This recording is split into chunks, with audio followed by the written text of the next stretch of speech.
Hello everyone, कैसे हो आप। आज आपके साइंस सब्जेक्ट में chapter third metal and non metal. देखिए, मेटल और नॉन मेटल से आप पहले से परिचित होंगे। 8th क्लास में भी हमारे ये चैप्टर आया था कि मेटल और नॉन मेटल। वहाँ पे भी हमने मेटल की फिजिकल प्रॉपर्टीज नॉन मेटल की फिजिकल प्रॉपर्टीज, साथ में उनकी केमिकल प्रॉपर्टीज भी पढ़ी थी। हमने ये भी पढ़ा था कि मेटल्स एसिड से कैसे रिएक्ट करते हैं, मेटल वाटर से कैसे रिएक्ट करते हैं, मेटल ऑक्सीजन से रिएक्ट कैसे करते हैं। ठीक है, 9th क्लास में भी हमने जब एलिमेंट्स पढ़े थे तो एलिमेंट्स में मेटल, नॉन मेटल और मेटलॉइड के अंदर जो डिवाइड कर रखा था वो पढ़ रखा है। अब बात आती है 10th क्लास की, तो जो 8th क्लास में था उससे हल्का सा एक लेवल थोड़ा सा अप है, ज़्यादा कोई खास फर्क नहीं है मेटल और नॉन मेटल वाले चैप्टर में। बात आती है कि मेटल क्या होते हैं। तो कोई भी सब्सटेंस जो लस्टरस नेचर का हो, लस्टरस नेचर का कब, जब उसकी प्योरेस्ट फॉर्म हो या फिर वो फ्रेश हो। फ्रेश का मतलब जैसे आपने देखा होगा, एक कच्चा लोहा जो फ्रेश आयरन होता है वो बिल्कुल शाइनी होता है, लेकिन जैसे उस पर रस्टिंग हो जाती है तो वो डल नेचर का हो जाता है, उस पर Fe2O3 की एक लेयर आ जाती है ना, रस्टिंग जिसको बोलते हैं। तो मेटल वो सब्सटेंस होते हैं जो लस्टरस नेचर में हो, जो good conductor of heat and electricity के हो, और जो मेलिएबल हो, डक्टाइल हो, सोनोरस क्वालिटी दर्शाते हो, तो उनको हम मेटल कहते हैं। ये कहते हैं फिजिकल प्रॉपर्टीज के अकॉर्डिंग। अगर केमिकल प्रॉपर्टीज के अकॉर्डिंग मेटल की बात करें तो मेटल वो सब्सटेंस होते हैं जिनकी आउटर मोस्ट शेल में 1, 2 और 3 इलेक्ट्रॉन हो, या तो 1 हो या 2 हो या 3 हो। हालांकि हाइड्रोजन के 1 होता है, नॉन मेटल है, हीलियम के 2 होता है, फिर भी वो नॉन मेटल है। ये 2 एक्सेप्शन है, जबकि बाकी किसी के 1, 2, 3 इलेक्ट्रॉन होंगे तो हम क्या कहेंगे, वो कौन होते हैं, मेटल। मतलब केमिकल प्रॉपर्टीज के अकॉर्डिंग मेटल कौन होते हैं, जिनके आउटर मोस्ट सेल, जिसको अपन ने कहा था वैलेंस सेल, या जिसके वैलेंस इलेक्ट्रॉन 1 या 2 या 3 हो, तो वो मेटल होते हैं। नॉन मेटल कौन से होते हैं, जो शाइनी लस्टरस नहीं हो, जो मेलिएबल नहीं हो, जो डक्टाइल नहीं हो, जिनमें सोनोरस क्वालिटी नहीं हो, जो poor conductor heat and electricity के हो, जिनकी आउटर मोस्ट सेल में 4, 5, 6, 7, 8 इलेक्ट्रॉन्स हो, तो उनको हम क्या कहेंगे, नॉन मेटल। क्या कहेंगे, नॉन मेटल। तो सबसे पहले अपन मेटल और नॉन मेटल के बीच में फिजिकल प्रॉपर्टीज पढ़ते हुए चलते हैं, और जनरली इस चैप्टर के अंदर हम जो पढ़ेंगे वो पढ़ेंगे मेटल्स के बारे में। ज्यादातर जो अपना टारगेट होगा वो मेटल्स के बारे में होगा। तो अपना पहली बात शुरुआत करते हैं लस्टरस या शाइनी प्रॉपर्टीज। तो देखो, मेटल्स क्या होते हैं, लस्टरस नेचर में होते हैं। लस्टरस का मतलब चमकदार, इसको बोलते हैं मेटेलिक लस्टर, धात्विक चमक। मेटल को हिंदी में धातु बोलते हैं। जैसे आपने देखा होगा गोल्ड, सिल्वर, कॉपर, आयरन, तो गोल्ड, सिल्वर, कॉपर कितने चमकते हैं, तो लस्टरस नेचर के होते हैं। और नॉन मेटल क्या होते हैं, नॉन लस्टरस या डल नेचर के होते हैं। तो एक्सेप्शन में आपको ध्यान रखना है आयोडीन। आयोडीन ऐसा नॉन मेटल है जो शाइनी अपीयरेंस, जिसकी मतलब व्हाइट अपीयरेंस है ना, व्हाइट दिखता है कलर में, चमकदार होता है। एक इसमें आप डायमंड भी लिख सकते हो, जिसकी शाइनी अपीयरेंस होती है। और डायमंड किसका इलेक्ट्रॉन है, कार्बन का। ध्यान रखना, diamond is the purest form of carbon. Diamond, graphite, fullerene and कोयला is the purest form of carbon. फिर आता है सॉफ्टनेस या हार्डनेस। तो मेटल जनरली कैसे होते हैं, हार्ड होते हैं। आपने देखा होगा लोहा कितना हार्ड होता है, एल्यूमिनियम कितना हार्ड होता है, कॉपर कितना हार्ड होता है। लेकिन इसमें अपवाद है, जो हल्के मेटल है, मतलब जिनका एटॉमिक मास कम है, लिथियम, सोडियम, पोटेशियम, वो इतने सॉफ्ट होते हैं कि आप उनको चाकू से काट सकते हैं। Lithium, sodium, potassium. Non metal soft nature के होते हैं, लेकिन इसका एक्सेप्शन आ जाता है डायमंड। इसका एक्सेप्शन क्या आ जाता है, डायमंड। और डायमंड न केवल नॉन मेटल, जबकि मेटल्स में भी हार्डेस्ट सब्सटेंस है ना। मेटल और नॉन मेटल दोनों में पूछे तो डायमंड हार्डेस्ट सब्सटेंस आएगा। ठीक है, फिर आता है फिजिकल स्टेट्स। तो मेटल्स किस फॉर्म में होते हैं, सॉलिड फॉर्म में। लेकिन एक मेटल है जो रूम टेम्परेचर 298 केल्विन या 25 डिग्री सेल्सियस पर किस फॉर्म में रहता है, लिक्विड फॉर्म में, और उसका नाम है मरकरी, और उसको थर्मोमीटर के अंदर फिल करते हैं। 2 मेटल और आते हैं जिनमें सीजियम और गैलियम, ये रूम टेम्परेचर से 5 डिग्री ज्यादा, मतलब 30 डिग्री सेल्सियस या 303 केल्विन या 30 डिग्री सेल्सियस पर इनको जब हथेली में रखते हैं तो ये पिघल जाते हैं। तो मरकरी के अलावा सीजियम और गैलियम का भी ध्यान रखना है। दूसरी तरफ हम बात करें नॉन मेटल्स की, तो नॉन मेटल्स क्या होते हैं, जैसे सॉलिड्स या गैसेस। जैसे फास्फोरस सॉलिड होता है, ठीक है, तो सॉलिड्स और गैसेस फॉर्म में होते हैं, जैसे ऑक्सीजन, हाइड्रोजन, नाइट्रोजन, ये गैसेस फॉर्म में होती है। Only bromine is liquid at room temperature. तो कौन सा एकमात्र नॉन मेटल है जो लिक्विड रूम टेम्परेचर पे लिक्विड होता है, वो ब्रोमाइन। कौन है, ब्रोमाइन। फिर आता है density, melting point, boiling point. Density का मतलब आप जानते हो पर यूनिट एरिया या पर यूनिट वॉल्यूम में जो मेटल के पार्टिकल्स हैं या जो भी एलिमेंट के पार्टिकल वो कितने पास पास है। तो जनरली मेटल्स की डेंसिटी क्या होती है, बहुत ज्यादा होती है, इसलिए मेटल्स क्या होते हैं, वाटर के अंदर सिंक हो जाते हैं, नीचे बैठ जाते हैं। लेकिन एक्सेप्शन हल्के मेटल्स आ गए, लिथियम, सोडियम, पोटेशियम, जो वाटर के ऊपर तैर सकते हैं, मतलब इनकी डेंसिटी कम होती है। इधर जो मेल्टिंग पॉइंट डेंसिटी लेस होती है, ध्यान रखना, डेंसिटी भी कम होती है, मेल्टिंग पॉइंट भी कम होता है, बॉइलिंग पॉइंट भी कम होता है। इधर अपने एक्सेप्शन की बात करें तो एक्सेप्शन में अपने वही आ जाएगा कौन, डायमंड, जिसका डेंसिटी भी ज्यादा होती है, मेल्टिंग बॉइलिंग पॉइंट भी ज्यादा होते हैं। और ध्यान रखना हाईएस्ट होते हैं, हाईएस्ट मेल्टिंग पॉइंट और बॉइलिंग पॉइंट डायमंड का होता है 3340 केल्विन, ऐसे कुछ होता है शायद, है ना, ध्यान रखना। इधर अगर मेल्टिंग पॉइंट की बात करें तो मोर तो मैंने भी पढ़ा, लेकिन इसमें मोर किसका होता है, टंगस्टन का। किसका होता है, टंगस्टन, और टंगस्टन को W से रिप्रेजेंट करते हैं। और filament of bulb, filament of bulb, bulb के फिलामेंट में इसका 3300 के लगभग कुछ होता है। कुल मिला के एग्जैक्ट ध्यान नहीं है मेरे को, लेकिन डायमंड का जो है मेटल और नॉन मेटल में, मेटल और नॉन मेटल में डायमंड का मेल्टिंग पॉइंट ज्यादा होता है। और दूसरे नंबर पे आता है आपके मेटल और नॉन मेटल में टंगस्टन। तो अगर आपको पूछे कि which metal has highest melting point, तो आपको देखना आंसर देना है टंगस्टन। और आपको पूछ ले विच एलिमेंट, एलिमेंट कहते वहां मेटल और मेटल कोई इश्यू नहीं होता, एलिमेंट का मतलब मेटल भी हो सकता है, नॉन मेटल भी हो सकता है, तब आपको ऑप्शन में करना है डायमंड। ठीक है, नेक्स्ट आता है मेलिएबल। तो मेलिएबल क्या है, a property of metals in which metals beaten into thin sheets. अपन ने देखा था ब्लैक स्मिथ ऐसे मेटल को गर्म करके उसको मार के उसकी शीट में शेप साइज चेंज कर देता है, उसको बोलते हैं मेलिएबल। तो मेटल्स मेलिएबल नेचर के होते हैं। मोस्ट मेलिएबल मेटल कौन है, गोल्ड, गोल्ड, सिल्वर, एल्यूमिनियम की फॉइल आपने देखी होगी, लेकिन सबसे अधिक मोस्ट मेलिएबल कौन है, गोल्ड। ये नॉन मेटल्स होते हैं, नॉन मेलिएबल होते हैं। फिर आता है डक्टिलिटी। डक्टिलिटी क्या होती है, a property of metals in which metals are drawn into wires. Metals से क्या बनाए जाते हैं, वायर बनाए जाते हैं। तो यहां ध्यान रखना डक्टाइल होते हैं। मोस्ट डक्टाइल मेटल कौन है, गोल्ड। इधर ये डक्टाइल नेचर के नहीं होते। नेक्स्ट अपन पढ़ते हैं कंडक्टर ऑफ इलेक्ट्रिसिटी। तो ये गुड कंडक्टर है, ध्यान रखना, मेटल्स इलेक्ट्रिसिटी के गुड कंडक्टर है। तो आप क्या लिखोगे, due to electrons, due to free electrons, electrons के कारण। ठीक है, आपको एक चीज ध्यान रखना, मेटल ड्यू टू इलेक्ट्रॉन्स, आपको क्या लिखना है, due to electrons. 8th class में एक बार आप थे, आपने कोई मिलने बाहर से आए थे गेस्ट, वो आपको पूछ के गए थे कि कंडक्टर कौन होते हैं, मेटल, नॉन मेटल। बच्चों ने आंसर दिए मेटल, लेकिन उन्होंने रीजन पूछा कि मेटल क्यों होते हैं, किसी ने भी आंसर नहीं दिया था। लेकिन अब ध्यान रखना ड्यू टू इलेक्ट्रॉन्स। फिर दूसरी बात अपन जैसे सेकंड चैप्टर के अंदर पढ़ी थी कि सॉल्यूशंस, जैसे HCl का सॉल्यूशन, NaOH का सॉल्यूशन, एक्वस, ये भी इलेक्ट्रिसिटी कंडक्ट करते हैं। तो सॉल्यूशन की बात आए तो आपको बोलना है आयंस। क्या बोलना है, आयंस। ये सॉल्यूशंस इलेक्ट्रिसिटी जनरेट कंडक्ट करते हैं, तो किसके कारण, आयंस के कारण। मेटल इलेक्ट्रिसिटी कंडक्ट करते हैं, तो किसके कारण, फ्री इलेक्ट्रॉन्स के कारण। इसी प्रकार अपन ने नॉन मेटल्स में पढ़ा था कि ये बेड कंडक्टर होते हैं, पुअर कंडक्टर होते हैं या इंसुलेटर होते हैं, except graphite due to free electron. ध्यान रखना, ग्रेफाइट में एक कार्बन 3 कार्बन से ही जुड़ता है, जबकि कार्बन की वैलेंसी 4 होती है, तो एक इलेक्ट्रॉन फ्री रहता है। ग्रेफाइट भी कार्बन की प्योरेस्ट फॉर्म है। ग्रेफाइट, डायमंड, फुलरीन, कोल, चारकोल, ये सब कार्बन की प्योरेस्ट फॉर्म है। तो मेटल और ग्रेफाइट इलेक्ट्रॉन के कारण गुड कंडक्टर होते हैं, और जो एक्वस सॉल्यूशन होते हैं वो किसके कारण होते हैं, आयंस के कारण। ठीक है, कंडक्टर ऑफ हीट, ये गुड कंडक्टर होते हैं मेटल्स, लेकिन एक्सेप्शन क्या, लेड एंड मरकरी, ये पुअर कंडक्टर होते हैं हीट के। और इधर क्या होते हैं, बेड, पुअर, इंसुलेटर, यही बात है। इसमें भी अगर एक्सेप्शन दे सको तो डायमंड आता है। ये मेटल की फिजिकल प्रॉपर्टीज है। एक प्रॉपर्टी और आती है इसमें, वो होती है सोनोरस। सोनोरस का मतलब जब मेटल्स को स्ट्राइकिंग किया जाता है, जब मेटल्स को स्ट्राइकिंग किया जाता है तो वो क्या प्रोड्यूस करते हैं, साउंड प्रोड्यूस करते हैं। A property of metals in which metal produce sound when striking on them. जब उनको स्ट्राइक किया जाता है, जब उनको पीटा जाता है या उस पर चोट मारी जाती है, तो वो क्या प्रोड्यूस करते हैं, साउंड प्रोड्यूस करते हैं।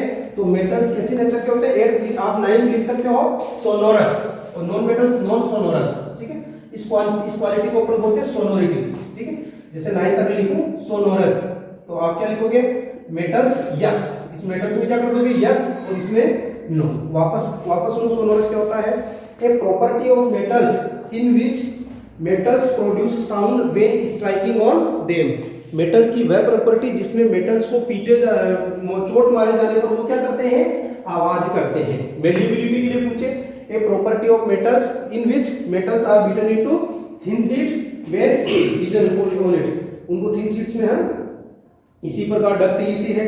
तो ये आपके सारे मेटल नॉन मेटल की फिजिकल प्रॉपर्टीज कंप्लीट है, फिजिकल प्रॉपर्टीज कंप्लीट है। अब अपन चलते हैं मेटल नॉन मेटल की कौन सी प्रॉपर्टीज, मेटल नॉन मेटल की केमिकल प्रॉपर्टीज। तो केमिकल प्रॉपर्टी में अपन पढ़ सकते हैं इलेक्ट्रॉन्स, वैलेंस इलेक्ट्रॉन्स। कौन से इलेक्ट्रॉन्स, वैलेंस इलेक्ट्रॉन। तो मेटल में जनरली कितने इलेक्ट्रॉन रहते हैं आउटर मोस्ट शेल में, 1 2 और 3 electrons in their outermost shell या वैलेंस सेल कह दो, आउटर मोस्ट सेल या वैलेंस सेल। और इधर कितने होते हैं, 4 5 6 7 8, 4 5 6 7 8 होते हैं, ठीक है। 4 5 6 7 8 electrons in valence shell, in valence shell. दूसरा आयन, मेटल किस प्रकार के आयन बनाते हैं, तो मेटल किस प्रकार के आयन बनाते हैं, पॉजिटिव आयन, कोई भी एक्सेप्शन नहीं है नेगेटिव का। मेटल किस प्रकार के आयन बनाते हैं, पॉजिटिव आयन। पॉजिटिव आयन कैसे, metal lose electrons, loses electrons for gaining octet. Octet आपने 9th क्लास में पढ़ा था, उसका नया नाम सुन लो, noble gas configuration, noble gas configuration, noble gas configuration, ठीक है। मेटल क्या करते हैं, इलेक्ट्रॉन को लॉस करते हैं ऑक्टेट कंप्लीट करने के लिए, नोबल गैस कॉन्फ़िगरेशन अचीव करने के लिए। जैसे फॉर एग्जांपल बात करते हैं सोडियम 11 2 8 1, एक नियोन आती है जिसका होता है 10 2 8। तो अब ये सोडियम क्या करता है, नियोन का नोबल गैस कॉन्फ़िगरेशन अचीव करने के लिए इसको क्या कर देता है, डोनेट कर देता है। तो सोडियम पर क्या चार्ज होता है, प्लस। इट मीन सोडियम के पास अब इलेक्ट्रॉन कितने हैं, 10, और इसके पास भी इलेक्ट्रॉन कितने हैं, 10। इसी प्रकार आप लिथियम की बात करते हैं, लिथियम का होता है 3 2 1। हीलियम की बात करते हैं, हीलियम का होता है 2। तो लिथियम एक इलेक्ट्रॉन डोनेट करके किसके बराबर आ जाएगा, हीलियम के बराबर। तो लिथियम पर प्लस चार्ज आता है। इसी प्रकार एक एग्जांपल और देखो, जैसे मैग्नीशियम, मैग्नीशियम का होता है 12, नियोन का होता है 10, मैग्नीशियम का होता है 2 8 2। तो इसमें 2 इलेक्ट्रॉन लूज किए और किसके बराबर पहुंच गया, नियोन के बराबर। कहने का मतलब है कि जो मेटल्स होते हैं वो इलेक्ट्रॉन को लॉस करते हैं, क्यों करते हैं, फॉर गेनिंग ऑक्टेट और Nobel gas configuration. Noble gas configuration achieve करने के लिए वो इलेक्ट्रॉन्स को क्या करते हैं, लूज करते हैं, ठीक है। तो आयंस कैसे आयन बनाते हैं मेटल्स, पॉजिटिव आयन। कैसे बनाते हैं, पॉजिटिव आयन। और पॉजिटिव आयन को अपन क्या बोलते हैं, केटायन। क्या बोलते हैं, केटायन। नॉन मेटल्स क्या करते हैं, किस प्रकार के आयन प्रोड्यूस करते हैं, नेगेटिव आयन। क्या प्रोड्यूस करते हैं, नेगेटिव आयन, या इनको अपन क्या बोलते हैं, एनायन। क्या बोलते हैं, एनायन। नेगेटिव आयन क्यों, तो आप लिख सकते हो for attain Nobel gas configuration, noble gas configuration. Noble gas configuration को अचीव करने के लिए, है ना। तो इसमें जैसे फॉर एग्जांपल अपन ने पढ़ लेंगे, फॉर एग्जांपल पढ़ लिया अपन ने, जैसे ऑक्सीजन। अब ऑक्सीजन का कितना होता है, 8। तो इसका इलेक्ट्रॉनिक कॉन्फ़िगरेशन 2 6। अब इसको ऑक्टेट कंप्लीट करने के लिए कितने इलेक्ट्रॉन चाहिए, 2 चाहिए। तो ऑक्टेट कंप्लीट करने के लिए 2 इलेक्ट्रॉन चाहिए। इस पर क्या चार्ज आ जाता है, -2। तो कहने का मतलब है मेटल्स पॉजिटिव आयन बनाते हैं इलेक्ट्रॉन डोनेट करके, और ये इलेक्ट्रॉन गेन करते हैं, ये इलेक्ट्रॉन गेन करते हैं। ये इलेक्ट्रॉन्स की अगर बात करें तो ये क्या करते हैं, डोनेट और लूज, और ये इलेक्ट्रॉन्स क्या करते हैं, गेन, इलेक्ट्रॉन्स गेन करते हैं, ठीक है। ये तीसरी प्रॉपर्टी, पहली प्रॉपर्टी नंबर ऑफ इलेक्ट्रॉन्स हुई, और दूसरी प्रॉपर्टी आयंस हुई, तीसरी गेन और लॉस वाली हो गई, ठीक है। ये नेगेटिव, यहाँ नेगेटिव लिख देंगे, और यहाँ क्या करेंगे, गेन करते हैं। फोर्थ बात आती है nature of oxide, nature of oxide, oxide की नेचर। तो मेटेलिक ऑक्साइड मेटल ऑक्सीजन से रिएक्ट करके, मेटल ऑक्सीजन से, अभी आगे पढ़ेंगे एक एक का, मेटल ऑक्सीजन से रिएक्ट करके क्या बनाएंगे, मेटेलिक ऑक्साइड। और उसकी नेचर कैसी होती है, नेचर ऑफ मेटेलिक ऑक्साइड, तो वो कैसी नेचर होती है, बेसिक। क्या होती है, बेसिक। और इधर नॉन मेटल्स ऑक्सीजन के साथ रिएक्ट करके, नॉन मेटल्स ऑक्सीजन के साथ रिएक्ट करके, मतलब इनको जलाते हैं, रिएक्ट कब करेंगे, ठीक है। नॉन मेटल्स ऑक्सीजन के साथ रिएक्ट करके नॉन मेटेलिक ऑक्साइड बनाते हैं। कैसे ऑक्साइड बनाते हैं, नॉन मेटेलिक ऑक्साइड, जो किस नेचर के होते हैं, एसिडिक। किस नेचर के होते हैं? एसिडिक। एक एक को अपन बाद में और डिस्क्राइब करेंगे, ठीक है। ये कुछ प्रॉपर्टीज है। दूसरा आप ये भी कर सकते हो, नेचर ऑफ मेटेलिक ऑक्साइड कर दिया। मेटेलिक ऑक्साइड बेसिक नेचर के होते हैं, non metallic oxides acidic nature के होते हैं। फिफ्थ, जैसे मेटल्स एसिड के साथ रिएक्ट करके हाइड्रोजन देते हैं, और जो नॉन मेटल्स हैं वो जनरली एसिड्स के साथ रिएक्शन नहीं करते, नॉन मेटल्स, ठीक है। तो ये अपने कुछ डिफरेंस है मेटल और नॉन मेटल में केमिकल प्रॉपर्टीज के अकॉर्डिंग। अब अपने एक एक को केमिकल प्रॉपर्टीज स्पेशली मेटल्स की ज्यादा दे रखी है, और ये चैप्टर ध्यान रखना, मैं अभी जो आपको वीडियो बना रहा हूँ, ये जो पिछले साल सीबीएसई का सिलेबस था रिड्यूस किया हुआ 30%, उसके अकॉर्डिंग बना रहा हूँ, कंप्लीट चैप्टर का वीडियो नहीं है। अब देखो इसमें अपने एक्टिविटी दे रखी है chemical properties of metals, chemical properties of metals. तो अपने में कुछ मेटल्स के सैंपल दे रखे हैं अपने को, एक्टिविटी 3.9। इसमें सैंपल में कौन कौन से मेटल्स के लिए अपने को कह रखा है, तो वो सैंपल्स कह रखा है aluminium, copper, iron, lead, magnesium, zinc और सोडियम, ठीक है। अब इनको सबको क्या करना है, अपने को बर्न करना है, जलाना है। तो हम सब जानते हैं कि मेटल्स को बर्न करने पर क्या बनेगा, मेटेलिक ऑक्साइड, मेटेलिक ऑक्साइड। तो आप क्या देखोगे, क्या मेटल्स को बर्न करेंगे तो वो एक जैसे बर्न होंगे? नहीं, जैसे सोडियम और पोटेशियम वो विग्रसली बर्न होंगे, मतलब बहुत ज्यादा एक्सप्लोजिव होगा, आग लग जाएगी, है ना, स्पीड से करेंगे। फिर पीछे वाले मेटल्स आएंगे वो थोड़े धीरे रिएक्ट करेंगे। तो ध्यान रखना, मेटल्स को बर्न करने पर, मेटल्स को बर्न करने पर, बर्न का मतलब ऑक्सीजन, एयर, है ना, तो क्या बनेगी, मेटेलिक ऑक्साइड, मेटेलिक ऑक्साइड। और मेटेलिक ऑक्साइड का नेचर कैसा नेचर होता है, बेसिक नेचर होता है। कैसा नेचर होता है, बेसिक नेचर होता है। आपको ध्यान रखना है कि ये बेसिक नेचर कैसे है, तो इसके लिए दो चीजें, एक तो हमने पढ़ा था कि कॉपर ऑक्साइड, कॉपर को जलाया तो कॉपर ऑक्साइड बना ब्लैक कलर का, तो कॉपर ऑक्साइड था, उसने एसिड से रिएक्ट करके क्या बनाया था, सोल्ट बनाया था। तो एसिड से रिएक्ट कौन करते हैं, बेस, और सोल्ट कब बनता है, जब एसिड और बेस रिएक्ट करते हैं। तो पहला कारण तो आप ये दे सकते हो कि मेटेलिक ऑक्साइड बेसिक नेचर के कैसे होते हैं। आपको प्रूव करने के लिए कहें तो आपको कहना है कि मेटेलिक ऑक्साइड्स एसिड से रिएक्ट करके सोल्ट और वाटर देते हैं, it means metallic oxides basic nature के होते हैं। दूसरा आप कह सकते हो कि मेटेलिक ऑक्साइड का जो एक्वस सॉल्यूशन होता है उनको वाटर के अंदर डिसॉल्व करते हैं, तो वो क्या करते हैं, वो हाइड्रोक्साइड आयन प्रोड्यूस करते हैं, हाइड्रोक्साइड आयन प्रोड्यूस करते हैं। तो हाइड्रोक्साइड आयन वो प्रोड्यूस करते हैं जो बेस होते हैं। इस प्रकार मेटेलिक ऑक्साइड बेसिक नेचर के होते हैं। तो देखो जैसे बात करते हैं अपन कॉपर की, अब प्योर कॉपर क्या होता है, ध्यान रखना, प्योर कॉपर किस फॉर्म में होता है, ब्राउन में। इसकी लेसरस जो शाइनिंग नेचर कैसे होती है, ब्राउन, प्योर कॉपर की। इसको अपन ने हीट किया, इसको क्या किया अपन ने, हीट किया, क्या बना, copper oxide, copper second oxide या क्यूप्रिक ऑक्साइड बोलेंगे इसको, क्या बोलेंगे, क्यूप्रिक ऑक्साइड या copper second oxide, copper second oxide. इसका कलर क्या आ जाएगा, कलर क्या आ जाएगा इसका, ब्लैक कलर आ जाएगा। क्या आ जाएगा, ब्लैक कलर। यहां देखो Cu का क्या हो गया, Cu में ऑक्सीडेशन हो गया, साथ में आप रेडॉक्स रिएक्शन भी पढ़ लो। Cu में क्या हो गया, ऑक्सीडेशन, और O2 का Cu में क्या हो गया, रिडक्शन। बेचारी O2 का क्या हो गया, रिडक्शन। भाई देखो एक का ऑक्सीडेशन होता है तो दूसरी का रिडक्शन होगा।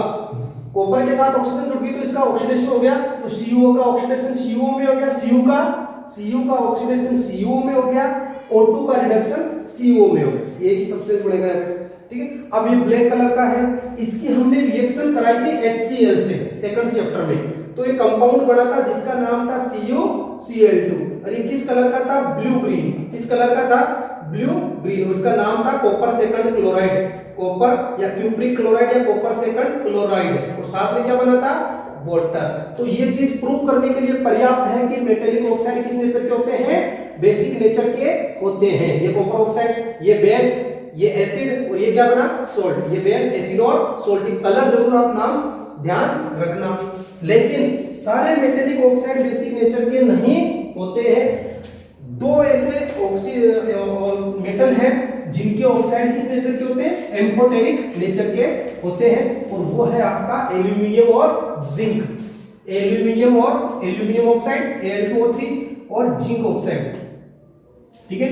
इन दोनों को हम बोलते हैं एम्फोटेरिक ऑक्साइड। क्या बोलते हैं, एम्फोटेरिक ऑक्साइड। एम्फोटेरिक ऑक्साइड को हिंदी में बोलते हैं उभयधर्मी, उभयधर्मी। जैसे एम्फीबियन, एम्फी शब्द देखो, एम्फीबियन, एम्फीबियन, एम्फीबियन अपन बोलते हैं मेंढक को, फ्रॉग को क्यों बोलते हैं? क्योंकि वो वाटर के अंदर भी रहता है और लैंड पे भी रहता है। ध्यान रखना, एम्फी का अर्थ होता है जो दो जगह, वाटर के अंदर भी रहता है और लैंड के अंदर भी रहता है। अपने एम्फीबिया ग्रुप 9 पे आया था, अपन पढ़ा नहीं, वो डिलीट हो गया था पोर्शन। तो amphoteric oxides, the oxides that react as well as acids as well as base, जो एसिड के साथ भी रिएक्शन करते हैं और बेस के साथ भी रिएक्शन करते हैं। जैसे लिख रखा है such aluminium oxide, zinc oxide show both acidic as well as basic behaviour. तो ऐसे ऑक्साइड्स को हम बोलते हैं एम्फोटेरिक ऑक्साइड्स। अब देखो, ये HCl के साथ भी रिएक्ट करेगा और ये NaOH के साथ भी रिएक्ट करेगा। यहाँ HCl क्या है? एसिड, HCl एसिड है, तो यहाँ ये किसका काम करेगा? बेस का। यहाँ NaOH क्या है? बेस, तो यहाँ ये किसका काम करेगा? एसिड का। देखो, जब HCl एसिड है तो उस समय ये बेस के जैसे रिएक्ट करेगा। जब बेस से रिएक्ट कराते हैं NaOH से, तो ये किसके जैसे काम करेगा? एसिड के जैसे काम करेगा। तो इसका प्रोडक्ट क्या बनता है? सीधी सी बात, plus minus plus minus plus minus. तो Al के साथ क्या जोड़ दो? Cl, Al की वैलेंसी होती है 3 4, तो क्या बनेगा? AlCl3, साथ में क्या बनेगा? वाटर। क्या बनेगा? वाटर। यहाँ जो बनेगा वो बनेगा sodium aluminate, sodium Na2Al2, sodium aluminate. ठीक है, इसको बोलते हैं सोडियम एल्यूमिनेट। ठीक है, सोडियम एल्यूमिनेट। सो ये 2 नहीं लगेगा, यहाँ पे जिंक वाले में लगेगा NaL2, सोडियम एल्यूमिनेट। ये सोल्ट है, ध्यान रखना, साथ में क्या बनेगा? वाटर। ये सोल्ट है। ठीक है, तो ऐसे ऑक्साइड्स को कहते हैं हम एम्फोटेरिक ऑक्साइड्स। एम्फोटेरिक का मतलब जब एसिड से रिएक्ट करता है तो बेस की भांति बिहेवियर करता है, जब बेस से रिएक्ट करता है तो एसिड की भांति रिएक्शन करता है। आपको ध्यान रखना है, जब मेटल के एसिड के साथ रिएक्ट कराएंगे तो सॉल्ट और साथ में कौन सी गैस बनेगी? Hydrogen gas. लेकिन जब ऑक्साइड होगा तो ध्यान रखना, यहां जो ऑक्सीजन है वो क्या करेगी? वो हाइड्रोजन के साथ जुड़ के क्या बना लेगी? वाटर। तो यहाँ पे तो हाइड्रोजन गैस बन रही है और यहाँ पे क्या बन रहा है? वाटर बन रहा है। तो ये है ऑक्साइड्स की नेचर। तो एल्यूमिनियम ऑक्साइड और जिंक ऑक्साइड जो है वो किस फॉर्म के होते हैं? किस फॉर्म में होते हैं? एम्फोटेरिक नेचर के होते हैं। ठीक है, और जो मेटल के ऑक्साइड बर्न होने के बाद मेटेलिक ऑक्साइड बना लेते हैं और वो वाटर के अंदर घुल जाते हैं, तो उनको अपन कौन से मेटल, कौन से ऑक्साइड बोलते हैं? Alkali metals. कौन से मेटल्स? Alkali metals. जैसे आपका सोडियम ऑक्सीजन के साथ रिएक्ट होगी तो क्या बनाएगा? Na2O। इसको वाटर के अंदर डिसॉल्व करेंगे तो क्या बन जाएगा? NaOH। तो ये एल्कली नेचर के हैं, सोडियम, पोटेशियम और लिथियम। लिथियम, सोडियम और पोटेशियम। जैसे इसमें दे रखा है most metal oxides are insoluble in water but some of these dissolve in water to form alkalis. Sodium oxide and potassium oxide dissolve in water to produce alkalis. बता रखा है Na2O H2O। ठीक है, Na2O और H2O, तो ये alkalis aqueous form में बना लेंगे। Na2O ये सॉलिड फॉर्म में है, ये लिक्विड फॉर्म में है, तो ये क्या बन गया आपका? Alkali, sodium hydroxide, sodium hydroxide. तो कहने का मतलब है कि कुछ मेटल्स तो एसिड से भी रिएक्ट करते हैं, मेटेलिक ऑक्साइड जो होते हैं एसिड से भी रिएक्ट करते हैं, बेस से भी करते हैं, वो तो एम्फोटेरिक हो गए। और बाकी जो मेटेलिक ऑक्साइड है इनकी नेचर क्या होती है? बेसिक नेचर की होते हैं। ठीक है, तो आपको ध्यान रखना है एल्यूमिनियम और जिंक अपवाद है जो एम्फोटेरिक नेचर के, बाकी सभी मेटल जो आपके 10 के लेवल तक है वो बेसिक नेचर के हैं, मेटेलिक ऑक्साइड्स। ठीक है, इसमें क्या होता है कि कुछ मेटल्स क्या करते हैं, जैसे आपको ध्यान रखना है एल्यूमिनियम, जिंक, मैग्नीशियम और लीड है ना, लीड का फॉर्मूला होता है Pb। ये क्या करते हैं? एटमॉस्फेयर, अगर इनको एयर के अंदर छोड़ दिया जाता है खुले में, तो ये एयर की ऑक्सीजन से रिएक्ट करके एक प्रोटेक्टिव लेयर बना लेते हैं। प्रोटेक्टिव लेयर बना लेते हैं। प्रोटेक्टिव लेयर कैसे? एल्यूमिनियम ऑक्सीजन से रिएक्ट करके क्या बनेगा? Al2O3। मैग्नीशियम, जिंक क्या बनेगा? ZnO। Mg क्या बनाएगा? Magnesium oxide. आपको ध्यान हो, चैप्टर फर्स्ट में जब अपन ने मैग्नीशियम के रिबन को जलाया था तो उसको सबसे पहले किससे साफ किया था? सैंड पेपर से। सैंड पेपर से क्यों किया था? कि ये मैग्नीशियम का वायर है जो एकदम शाइनी सरफेस है, लेकिन ये एटमॉस्फेयर के ऊपर रहे, एटमॉस्फेयर में थोड़े दिन रह गया तो इस पर एक लेयर जम जाएगी। किसकी जम जाएगी? MgO की। तो इस MgO की लेयर को हटाने के लिए सैंड पेपर से अपन ने रब किया था। इसी प्रकार ये एल्यूमिनियम का वायर है, इस पर लेयर किसकी जम गई? एल्यूमिना की, Al2O3। Al2O3 की इस पर क्या जम गई? लेयर बन गई। तो आपको इन 3-4 मेटल का नाम ध्यान रखना है, एल्यूमिनियम, जिंक, मैग्नीशियम, लीड। ये क्या करते हैं, प्रोटेक्टिव लेयर बना लेते हैं ऑक्साइड की, प्रोटेक्टिव लेयर बना लेते हैं ऑक्साइड की, जिससे क्या होता है, फर्दर ऑक्सीडेशन नहीं होता है, further oxidation does not take place, मतलब बाद में ऑक्सीडेशन नहीं होता है, डज नॉट टेक प्लेस। अब आपको ध्यान होगा अपन ने गैल्वेनाइजेशन प्रोसेस पढ़ी थी, गैल्वेनाइजेशन में क्या पढ़ा था कि ये आयरन है और आयरन के ऊपर किसकी कोटिंग की थी अपन ने, जिंक की, आयरन के ऊपर किसकी कोटिंग की थी, जिंक की थी। अब जिंक क्या है, ऑक्साइड बना लेता है, जेडएनओ, क्या बना लेता है, जेडएनओ, तो उससे जेडएनओ क्या होता है, फर्दर ऑक्सीडेशन नहीं होता और जो आयरन होता है अपना रस्टिंग से बच जाता है, ठीक है। तो ये जो एल्यूमिनियम, जिंक, लेड वगैरह ये है ऑक्साइड की लेयर बनाने से प्रिवेंट हो जाते हैं। और कुछ मेटल जैसे कॉपर बर्न नहीं होता है, उसके ऊपर कोटिंग जरूर आ जाती है ब्लैक कलर की, कॉपर सेकंड ऑक्साइड की।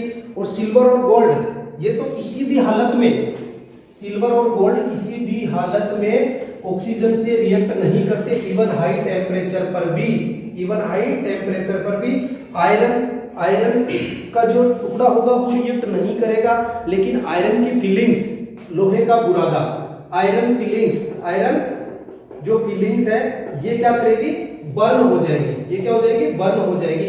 लेकिन आयरन नहीं होगा, ध्यान रखना, आयरन का जो टुकड़ा है वो नहीं होगा आयरन की रोड, लेकिन आयरन की फीलिंग्स बर्न हो जाएगी। तो अपन ने मेटल के साथ क्या देखा, मेटल के साथ ये देखा कि जो सोडियम पोटेशियम थे ये मेटल्स के ऑक्साइड से ऑक्सीजन से रिएक्ट करके मेटेलिक ऑक्साइड बनाए और इनके मेटेलिक ऑक्साइड्स वाटर के अंदर डिसॉल्व हो जाते हैं, इसलिए इनको एल्कली मेटल्स कहते हैं। एल्यूमिनियम, जिंक थे तो वो क्या करते हैं, एम्फोटेरिक नेचर के बनते हैं। साथ में हमने ये भी पढ़ा कि एल्यूमिनियम, जिंक, मैग्नीशियम और लीड ये प्रोटेक्टिव ऑक्साइड की लेयर बना लेते हैं। फिर हमने ये पढ़ा कि जो आयरन है वो क्या करता है, ऑक्सीजन में बर्न नहीं होता है, ठीक है, मतलब उसको जलाएंगे तो वो जलेगा नहीं, लेकिन आयरन की जो फीलिंग्स है, लोहे का बुरादा है वो जल जाता है। ध्यान रखना, अगर किसी के भी ऑक्सीजन से जलाओ तो रिएक्शन क्या होगी, O2 से रिएक्शन कराएंगे तो क्या आएगा, Fe2O3, Fe2O3। इसी प्रकार मैग्नीशियम को जलाओगे तो क्या बनेगा, MgO, सबके ऑक्साइड बनेंगे, ठीक है। ये आपके हो गया इसमें मेटेलिक ट्यूब बर्न करने पर ऑक्सीजन से रिएक्शन। अब इसमें एक प्रोसेस दे रखी है एनोडाइजिंग, एनोडाइजिंग।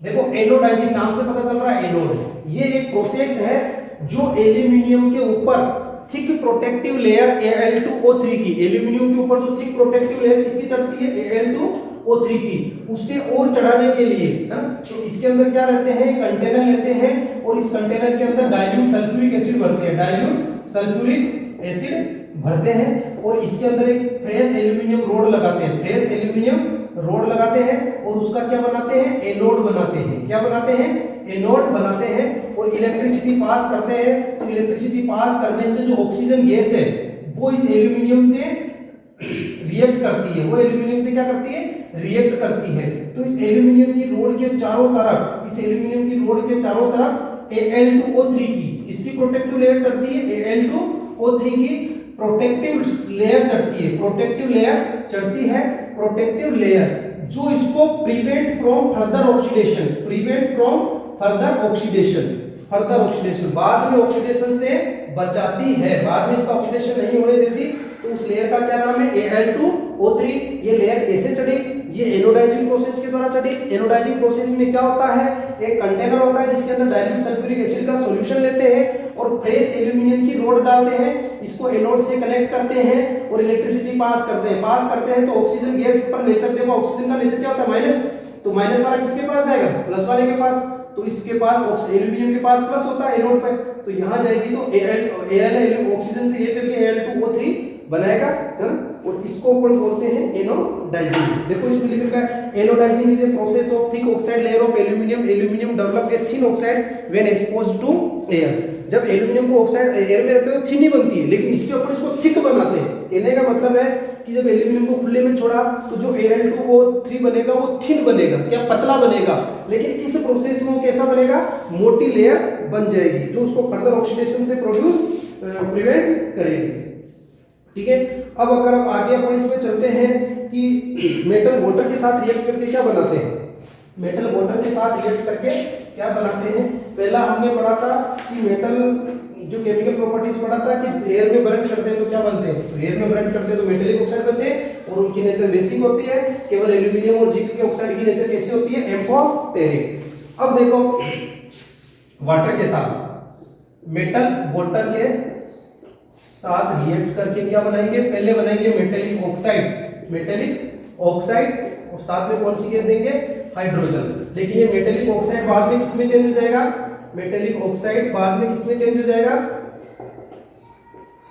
हाइड्रोजन से रिएक्ट करके मेटेलिक हाइड्रोक्साइड, मेटेलिक हाइड्रोक्साइड में, मेटेलिक हाइड्रोक्साइड में चेंज हो जाएगा। मतलब देखो मेटल ऑक्साइड से Na2O है, अब ये H2 से रिएक्ट करके क्या बन जाएगा, हाइड्रोजन गैस है तो क्या बन जाएगा NaOH। ठीक है, तो जो मेटल है वो वाटर से रिएक्ट करके मेटल ऑक्साइड और हाइड्रोजन गैस देते हैं। फिर ये मेटल ऑक्साइड हाइड्रोजन से प्रोडक्ट वाटर से रिएक्ट करके मेटल हाइड्रोक्साइड, यहाँ पे वाटर कर देना आपका ना H2O, वाटर से रिएक्ट करके मेटेलिक हाइड्रोक्साइड बना लेती है, मेटेलिक हाइड्रोक्साइड बना लेती है। अब देखो कैसे कैसे रिएक्ट करते हैं वो समझ लेना। सबसे पहले अपन बात करें, सबसे हाईएस्ट रिएक्टिव मेटल कौन होता है, पोटेशियम, फिर कौन होता है, सोडियम, फिर होता है कैल्शियम। ये दोनों और ये तीनों ये रिएक्ट करते हैं कोल्ड वाटर से। क्या करते हैं, कोल्ड वाटर से। ठीक है, कोल्ड वाटर से ये जो दोनों हैं ये तो रिएक्ट करते हैं विग्रसली, विग्रसली एंड वोलेंटली। आपने पढ़ा था ना, इसलिए तो सोडियम को उसमें रखा जाता है केरोसिन में, सोडियम और पोटेशियम को। जो कैल्शियम है ये भी कोल्ड वाटर से रिएक्ट करता है। क्या करता है, कोल्ड वाटर से रिएक्ट करता है बट स्लोली, बट धीरे धीरे करता है, स्लोली। ठीक है, बात समझ में। आगे देखो ये कोल्ड, हाँ ये देख लेना आप क्या बनता है, कोल्ड वाटर से रिएक्ट करके क्या बनेगा, पोटेशियम हाइड्रोक्साइड और सोडियम हाइड्रोक्साइड। मतलब आप इसमें कर सकते हैं KH2O के NaH2O। ठीक है, पोटेशियम हाइड्रोक्साइड सोडियम हाइड्रोक्साइड, पहले इनके ऑक्साइड बनते हैं फिर बाद में ये हाइड्रोक्साइड में चेंज हो जाते हैं। ठीक है, और साथ में हाइड्रोजन गैस निकलती है KOH plus H2, KOH plus H2 और हीट एनर्जी साथ में क्या प्रोड्यूस होती है, हीट एनर्जी। इसमें भी क्या प्रोड्यूस होती है, हीट एनर्जी। बहुत ज्यादा हीट प्रोड्यूस होती है इन दोनों में। ठीक है, मतलब ये कोल्ड वाटर से भी रिएक्ट कर लेते हैं। अब ये जो कैल्शियम है ये कोल्ड वाटर से तो रिएक्ट करता है लेकिन कैसे करता है, स्लोली। तो Ca प्लस H2O ये सॉलिड फॉर्म, ये आपका लिक्विड क्या बना, कैल्शियम हाइड्रोक्साइड, कैल्शियम हाइड्रोक्साइड। ये एक बार सॉल्यूशन बन गया। इसको क्या बोलते हैं अपन, स्लैग्ड लाइन। क्या बोलते हैं, स्लैग्ड लाइन। अब यहां पर क्या है कि जो हाइड्रोजन गैस बनी थी उस हाइड्रोजन गैस के कारण ये कैल्शियम हाइड्रोक्साइड क्या करता है, फ्लोट करने लग जाता है। ये हाइड्रोजन गैस क्या करती है, इससे चिपक जाता है तो फ्लोट ऑन वाटर, वाटर के ऊपर क्या करने लग जाता है, फ्लोट ऑन वाटर, वाटर के ऊपर तैरने लग जाता है। ये तो विग्रसली रिएक्ट करते हैं और ये वाटर के अंदर ये धीरे रिएक्ट करता है कोल्ड वाटर से, तो ये वाटर के अंदर फ्लोट तैरने लग जाता है। जैसे मान लो ये कैल्शियम का मेटल है और इसके आगे कौन चिपक जाएगी, हाइड्रोजन गैस। कौन चिपक जाएगी, हाइड्रोजन गैस। या हाइड्रोजन गैस के बबल्स इसके चिपक जाएंगे तो इससे क्या करेगा, ये वाटर के ऊपर फ्लोट करने लग जाएगा। तो पोटेशियम सोडियम और कैल्शियम ये तीनों किससे रिएक्ट करते हैं, कोल्ड वाटर से। और कैल्शियम क्या करता है, हाइड्रोजन गैस कैल्शियम हाइड्रोक्साइड के कैल्शियम के चिपक जाती है या कैल्शियम हाइड्रोक्साइड के चिपक जाती है, जिससे ये कैल्शियम क्या करता है, वाटर के ऊपर फ्लोट करता है। दूसरा तीसरा अपन पढ़ते हैं मैग्नीशियम। ठीक है, मतलब कौन से तीन मेटल है जो ठंडे पानी से रिएक्ट करते हैं, तो वो कौन है आपके, पोटेशियम सोडियम और कैल्शियम। अब आता है आपका मैग्नीशियम। ये कोल्ड से तो रिएक्ट नहीं करता, कोल्ड से तो रिएक्ट नहीं करता, लेकिन ये किससे रिएक्ट करता है, हॉट वाटर से, हॉट वाटर से, है ना, H2O। वो कैसा होना चाहिए, हॉट गर्म पानी होना चाहिए। तो गर्म पानी से ये भी क्या बनाएगा, मिल्क ऑफ मैग्नीशिया, एक प्रकार का antacid, milk of magnesia basic nature का, है ना। तो इस पर भी क्या होती है, हाइड्रोजन गैस चिपक जाती है, जिससे ये भी क्या करता है, फ्लोट करता है, वाटर पर क्या करता है, फ्लोट करता है। हाइड्रोजन गैस के बबल्स स्टिक हो जाते हैं जिससे ये भी वाटर के ऊपर फ्लोट करता है। तो पोटेशियम सोडियम और कैल्शियम ये ठंडे पानी से रिएक्ट करते हैं। मैग्नीशियम ये किससे करता है, गर्म पानी से। जो अपने सैंपल ले रखे हैं मेटल्स की बात करते हैं। अब अपने पास आगे आता है एल्यूमिनियम जिंक आयरन और लीड, है ना, Pb। ये न तो कोल्ड से और न हॉट से। फिर ये रिएक्शन किससे करते हैं, ये स्टीम से रिएक्शन करते हैं। स्टीम का मतलब वाटर वेपर, स्टीम का मतलब जो स्टीम इंजन सबसे पहले जेम्स वाट ने बनाया था, जो प्रेशर कुकर चलाते हैं तो जो स्टीम वेपर्स निकलती है उससे स्टीम से रिएक्ट करते हैं, स्टीम से रिएक्ट करते हैं। आगे जो बच गया आपका Hg Cu Ag Au है ना, ये किसी से भी रिएक्ट नहीं करते, न कोल्ड वाटर से, न हॉट वाटर से, न स्टीम से। दूसरी बात मैं यहाँ पे वही बना देता हूँ पूरा पूरा, जिसमें आपको पूरा वाटर वाला पता चल जाएगा। अंतर भी पूछा था एक बार में, पोटेशियम सोडियम कैल्शियम, ये कोल्ड वाटर से रिएक्ट करते हैं और रिएक्शन कैसी होती है, विग्रसली। बताओ कौन सी रिएक्शन होगी, आपको बताना है ये एंडोथर्मिक है या एक्सोथर्मिक है। कमेंट सेक्शन में जाके जरूर बताना कि पोटेशियम सोडियम और कैल्शियम के साथ जो रिएक्शन होती है वो एंडोथर्मिक, सभी इनके साथ है वो एंडोथर्मिक होती है या एक्सोथर्मिक होती है, पोटेशियम सोडियम और कैल्शियम के साथ विग्रसली, क्योंकि हीट एनर्जी क्या होती है, रिलीज होती है विग्रसली। और यहाँ जो प्रोडक्ट बनता है वो बनता है मेटल हाइड्रोक्साइड। क्या बनता है, मेटल हाइड्रोक्साइड। मेटल हाइड्रोक्साइड का मतलब पोटेशियम हाइड्रोक्साइड से, पोटेशियम हाइड्रोक्साइड और सोडियम हाइड्रोक्साइड। ये भी कोल्ड वाटर से रिएक्ट करता है, लेकिन ये कैसी होती है, स्लोली, ज्यादा वायलेंटली नहीं होती। विग्रसली को वायलेंटली भी बोलते हैं, विग्रसली को वायलेंटली भी बोलते हैं। यहां भी क्या बनेगा, मेटल हाइड्रोक्साइड, मेटल हाइड्रोक्साइड। ध्यान रखना है प्रोडक्ट का नाम, इन तीनों में मेटल हाइड्रोक्साइड बनता है। ये जो चारों है एल्यूमिनियम जिंक आयरन और लीड, ये न तो कोल्ड वाटर से रिएक्ट करते हैं, न हॉट से करते किससे, स्टीम से। तो यहां जैसे अपन Fe की रिएक्शन कराएं, ये सॉलिड, स्टीम का फॉर्मूला भी H2O ही होता है, लेकिन उसकी यहां क्या लिखोगे, G। यहां पे अगर आप H2O से रिएक्ट कराओगे ठंडे से तो क्या लिखोगे, L। यहां भी H2O से रिएक्ट कराओगे क्या लिखोगे, L। CA वाले का भी L, इसका भी L, लेकिन इसमें क्या लिखेंगे अपन, G। तो यहां पर आप देखोगे हाइड्रोक्साइड नहीं बनके क्या बनता है, ऑक्साइड बनता है, उसका नाम है Fe3O4, Fe3O4। तो ये देखो मेटेलिक ऑक्साइड बन गया है, क्या बन गया, metallic oxide, metallic oxide, hydroxide नहीं बना है।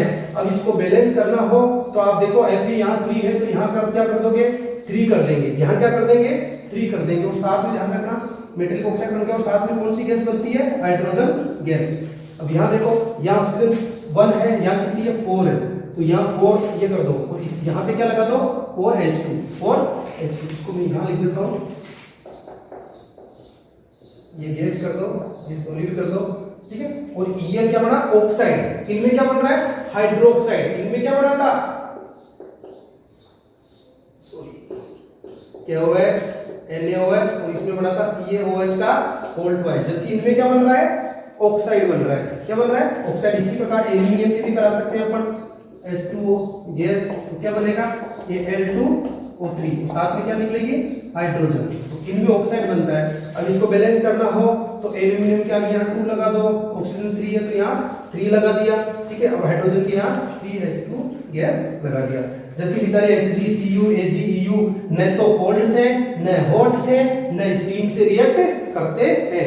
इस प्रकार सभी मेटल जो है वो डिफरेंट टाइप से रिएक्शन करते हैं। वापस सुन लो, सोडियम और पोटेशियम विग्रसली रिएक्ट करते हैं और इनके प्रोडक्ट होते हैं सोडियम हाइड्रोक्साइड और पोटेशियम हाइड्रोक्साइड। जबकि कैल्शियम जो होता है, कैल्शियम थोड़ा साइलेंटली रिएक्ट करता है, वो बनाता है, साइलेंटली रिएक्ट करता है, वो बनाता है कैल्शियम हाइड्रोक्साइड और हाइड्रोजन गैस। ऊपर वाले दोनों में भी हाइड्रोजन गैस निकलेगी, लेकिन कैल्शियम क्या करता है, वाटर पर फ्लोट करने लग जाता है हाइड्रोजन गैस चिपकने के कारण। फिर आता है मैग्नीशियम। तो मैग्नीशियम भी क्या करता है, कोल्ड वाटर से तो रिएक्ट नहीं करता है, हॉट से करता है, लेकिन हाइड्रोजन गैस चिपकने के कारण मैग्नीशियम जो हाइड्रोक्साइड बनता है, हाइड्रोजन गैस चिपकने के कारण वो भी वाटर के ऊपर क्या करता है, फ्लोट करता है। तो कौन से दो एलिमेंट वाटर के ऊपर फ्लोट करते हैं वाटर से रिएक्शन करने के बाद, कैल्शियम और मैग्नीशियम, कैल्शियम और मैग्नीशियम। फिर आपके जो आयरन, जिंक, एल्यूमिनियम, लीड, ये न तो कोल्ड वाटर से रिएक्ट करते हैं, न हॉट से करते हैं, ये करते हैं स्टीम से करते हैं और इनका प्रोडक्ट होता है ऑक्साइड। क्या होता है, ऑक्साइड। शुरू के तीनों का था हाइड्रोक्साइड, चारों का था हाइड्रोक्साइड। शुरू के चार कौन, पोटेशियम, सोडियम, मैग्नीशियम, कैल्शियम, और इन चार का आ रहा है ऑक्साइड। चार का क्या आ रहा है, ऑक्साइड। और जो लास्ट के चार है, लास्ट के चार कौन, कॉपर, Ag, Au, Pt, वो और Hg मरकरी भी कर सकते हो, ये वाटर से रिएक्ट नहीं करते हैं। वाटर की किसी भी फॉर्म से, न सॉलिड से, न लिक्विड से, न गैस से, स्टीम से रिएक्ट नहीं करते हैं। इसके बाद नेक्स्ट आपके इसमें आपके क्वेश्चन भी दे रखे हैं कि जो मैग्नीशियम और जो कैल्शियम है वो फ्लोट करते हैं due to the bubbles of hydrogen gas sticking to its surface, surface पर स्टिकिंग करने से। थर्ड पहली रिएक्शन पढ़ी मेटल्स की ऑक्सीजन के साथ प्लस O2 के साथ, दूसरी पढ़ी मेटल्स की वाटर के साथ, अब तीसरी पढ़ेंगे मेटल्स की एसिड के साथ। और आपको पता है मेटल एसिड के साथ रिएक्ट करके क्या देते हैं, सोल्ट बनाते हैं, और कौन सी गैस देते हैं, हाइड्रोजन गैस। कौन सी गैस देते हैं, हाइड्रोजन गैस। और हाइड्रोजन गैस का टेस्ट क्या है कि जब जिस टेस्ट ट्यूब में रिएक्शन हो रही है और उस टेस्ट ट्यूब के बाहर एक बर्निंग कैंडल आते हैं, तो जो मोमबत्ती है ना, वो पॉपअप साउंड के साथ जलेगी। किस साउंड के साथ जलेगी, पॉपअप साउंड। पॉपअप का मतलब फटफट की ध्वनि आएगी। हमने यह भी पढ़ा था कि जो रिएक्टिविटी सीरीज होती है, कैटरीना ने कार मंगाई, अल्टो जेन फरारी, फिर भी है क्यू मिली, सिल्वर ओडी पीटी, है ना।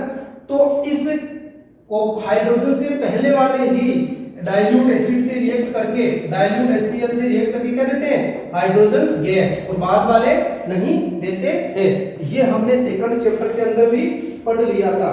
तो मेटल्स एसिड के साथ रिएक्ट करके क्या बनाते हैं, सोल्ट और हाइड्रोजन गैस देते हैं। और हाइड्रोजन गैस कौन से देते हैं, जो रिएक्टिविटी सीरीज में कॉपर से पहले, सॉरी हाइड्रोजन से पहले आते हैं।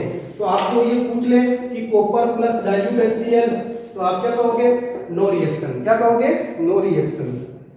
ठीक है, तो यहाँ पर आपके एक्टिविटी 3.11 में बता रखा है कि collect of all samples except sodium and potassium. बताओ सोडियम और पोटेशियम को क्यों नहीं लिया, क्योंकि सोडियम और पोटेशियम हाईली रिएक्टिव मेटल है और इसलिए उनको केरोसिन में स्टोर किया जाता है। आपको पूछ रहे हैं उनको केरोसिन में स्टोर क्यों किया जाता है, because sodium and potassium react, because sodium and potassium react the oxygen of air and water and catch fire, और विग्रसली करते हैं ना, फायर को आग पकड़ लेते हैं, रिएक्ट करते हैं, इसलिए उनको केरोसिन के अंदर स्टोर किया जाता है। तो यहाँ पर अपने को सोडियम और पोटेशियम नहीं लेना है। बाकायदा क्वेश्चन करके बुक में भी बता रखा है हाईली विग्रसली होती है, जो आपकी टेस्ट ट्यूब होती है वो टूट सकती है, उससे सॉल्यूशन बाहर आ सकता है, आप बर्न हो सकते हो। तो अपने को बाद वाले मेटल लेने हैं। इसके बाद इसने पूछा वर्ड इक्वेशन लिखनी है मैग्नीशियम, एल्यूमिनियम, जिंक और आयरन की डाइल्यूट हाइड्रोक्लोरिक एसिड के साथ, सब लिख दोगे आप। अब एक चीज और दी है कि note evolve when metal react with nitric acid, कि जो मेटल है वो नाइट्रिक एसिड के साथ रिएक्ट करके, नाइट्रिक एसिड के साथ रिएक्ट करके हाइड्रोजन गैस नहीं देते हैं। तो इसका रीजन बाकायदा दिया है क्यों नहीं देते हैं, कि नाइट्रिक एसिड का फॉर्मूला क्या होता है, HNO3। ये नाइट्रिक एसिड होता है, ये हाईली ऑक्सीडाइजिंग एजेंट होता है। ऑक्सीडाइजिंग एजेंट किसको बोलते हैं, जो रिएक्शन के अंदर ऑक्सीजन प्रोवाइड करवाता है। तो जो ये इसकी ऑक्सीजन है, ये क्या करेगी, हाइड्रोजन के साथ रिएक्ट करके, हाइड्रोजन के साथ रिएक्ट करके क्या बना लेगी, वाटर बना लेगी। तो आपको पूछ ले कि कौन सा एसिड है जिससे मेटल्स रिएक्ट करके हाइड्रोजन गैस नहीं देते हैं, तो वो एसिड कौन सा है, नाइट्रिक एसिड है। क्यों नहीं देते हैं, तो आपको कहना है nitric acid is a highly oxidising agent, है ना। Its oxygen oxidise the hydrogen into water. इसकी जो ऑक्सीजन है हाइड्रोजन को ऑक्सीडाइज करके उसको वाटर में चेंज करती है। लेकिन दो मेटल हैं, एक आपका मैग्नीशियम और एक आपका मैंगनीज। एक कौन है, मैंगनीज। ये दोनों क्या है, डाइल्यूट नाइट्रिक एसिड के साथ रिएक्ट करके, डाइल्यूट नाइट्रिक एसिड के साथ रिएक्ट करके कौन सी गैस देते हैं, हाइड्रोजन। क्या देते हैं, हाइड्रोजन। MgNO3 का होल्ड वाइज क्यों आया, Mg पे +2 आता है, इसमें -1 आता है, तो साथ में कौन सी गैस प्रोड्यूस करेंगे, हाइड्रोजन गैस प्रोवाइड करेंगे। तो कौन से दो एसिड है, मैग्नीज और मैग्नीशियम। बाकायदा लिख रखा hydrogen gas is not evolved when a metal react with nitric acid because HNO3 is a strong oxidising agent and it oxidise the hydrogen produce into water. मतलब हाइड्रोजन जो है, जो बनती है उससे ये ऑक्सीजन रिएक्ट करके किस में कन्वर्ट कर देगी, वाटर में। लेकिन ये दो मेटल है, अपवाद हर हमेशा पूछा जाता है, अपवाद हर जगह आ रहा है, मैग्नीशियम और मैंगनीज। तो ये आपकी एसिड्स के साथ रिएक्शन होगी। जब आप इस एक्टिविटी में आप देखोगे तो आप क्या देखोगे, आपको शुरू में देखो मेटल कौन कौन से बताए थे, पोटेशियम बताया था, सोडियम बताया था, मैग्नीशियम बताया था, जिंक बताया था, एल्यूमिनियम बताया था, Fe बताया था। ठीक है, तो आप इस रिएक्टिविटी में एसिड के साथ रिएक्ट वाले में ये तो लोगे नहीं, क्योंकि तो बहुत खतरनाक वायलेंटली विग्रसली रिएक्ट करते हैं, तो यहाँ आग लगने की संभावना रहती है, टेस्ट ट्यूब फूटने की संभावना रहती है, फिर अपन ये लेते हैं। तो अपन क्या देखते हैं कि मोर विग्रसली रिएक्ट कौन करता है, मोर विग्रसली का मतलब किसमें पॉपअप साउंड ज्यादा प्रोड्यूस होती है, एसिड्स के साथ की बात कर रहे हैं अपन, HCl के साथ, तो किसके ज्यादा प्रोड्यूस होती है। तो बस आपको रटना कुछ नहीं है, आपको ध्यान रखना है कैटरीना ने कार मंगाई अल्टो, जेन, फरारी, तो आपको सबसे पहले मैग्नीशियम, अल्टो, ये जेन और ये फरारी, तो ये आपको लर्न कर लेना है कि सबसे हाईली रिएक्टिव इन चारों में किसकी होगी, मैग्नीशियम की, फिर कौन होगी, एल्यूमिनियम की, फिर किसकी होगी, जिंक की, और सबसे लीस्ट रिएक्टिव यहाँ कौन है, आयरन। कौन है, आयरन है। ये रिएक्टिविटी सीरीज अपन अभी पढ़ेंगे तब और आएगी। इसके बाद magnesium, aluminium, zinc, iron, in the case of copper no bubbles were seen, तो कॉपर में बबल्स नहीं दिखेंगे हाइड्रोजन के, क्यों, अपन ने पढ़ रखा है कॉपर हाइड्रोजन के बाद में आता है। तो आपको ये जो रिएक्टिविटी सीरीज है ये लर्न करनी है। कैटरीना ने कार मंगाई, है ना, कैटरीना ने कार मंगाई अल्टो, जेन, फरारी, फिर भी है क्यों मिली, मिली का मतलब mercury, silver, OD, PT, silver, OD, PT. Katrina ने कार मंगाई अल्टो, जेन, फरारी, फिर भी है क्यों मिली, सिल्वर, ओडी, पीटी। तो इसमें इस जो एसिड के साथ रिएक्शन करते हैं तो लिए नहीं, इसको भी नहीं था, तो फिर थे कौन ये, तो इसमें मोस्ट ज्यादा हाइड्रोजन गैस इसमें प्रोड्यूस होगी, इसमें होगी, क्योंकि विग्रसली रिएक्ट होगी, फिजिंग बहुत ज्यादा होगी, गुदगुदाहट, फिजिंग का मतलब गुदगुदाहट इसमें ज्यादा होगी, फिर इसमें होगी, फिर इसमें होगी, फिर इसमें होगी, मतलब पॉपअप साउंड की आवाज इसमें ज्यादा आएगी, इसमें थोड़ी कम आएगी, इसमें और कम आएगी, इसमें कम आएगी। ठीक, अब एक दे रखा डू यू नो, ये डू यू नो जरूर पढ़ना, एक्वारेजिया, एक्वारेजिया ये एक लैटिन वर्ड है ना, ये लैटिन ग्रीक अपने खूब आते हैं, जैसे डेल्टा, डेल्टा प्लस वेरिएंट आ रहा है कोरोना का, तो डेल्टा भी एक ग्रीक वर्ड है, ध्यान रखना डेल्टा। तो एक्वारेजिया एक लैटिन वर्ड है जिसमें इसका हिंदी में इंग्लिश में नाम होता है royal water, royal water, royal water, शाही पानी, है ना, रॉयल वाटर, एक्वारेजिया।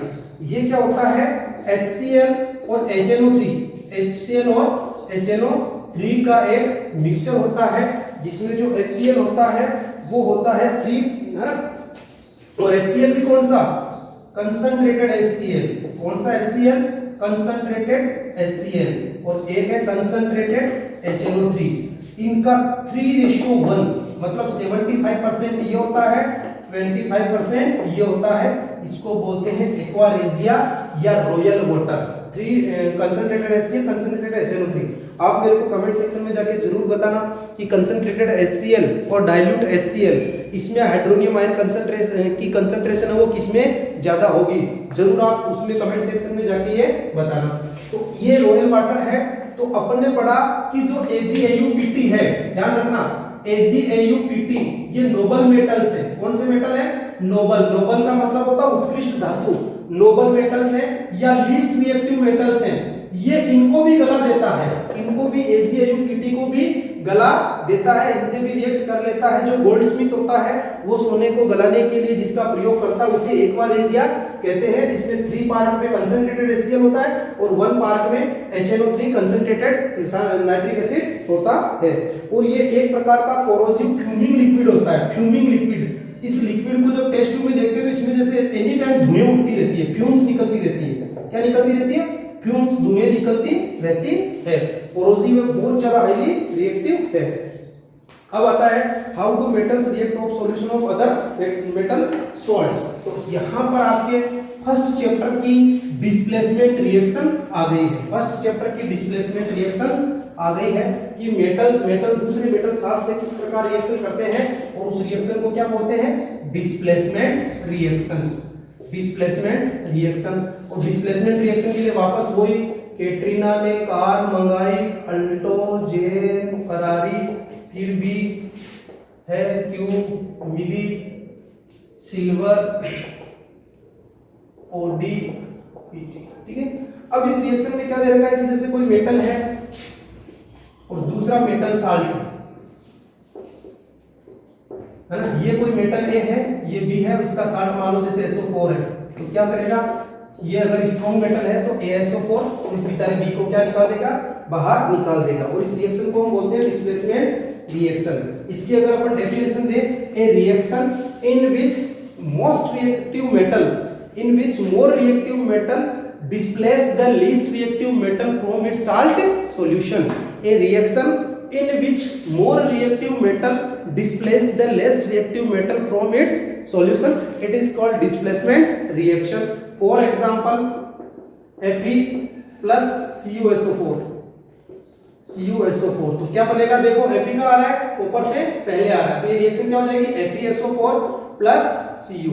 यहाँ इस सॉल्यूशन का एक आपकी एक्टिविटी दे रखी है 13.12 है ना, ये भी एक्टिविटी आपको गूगल मीट की ऑनलाइन क्लास में और समझा दूंगा।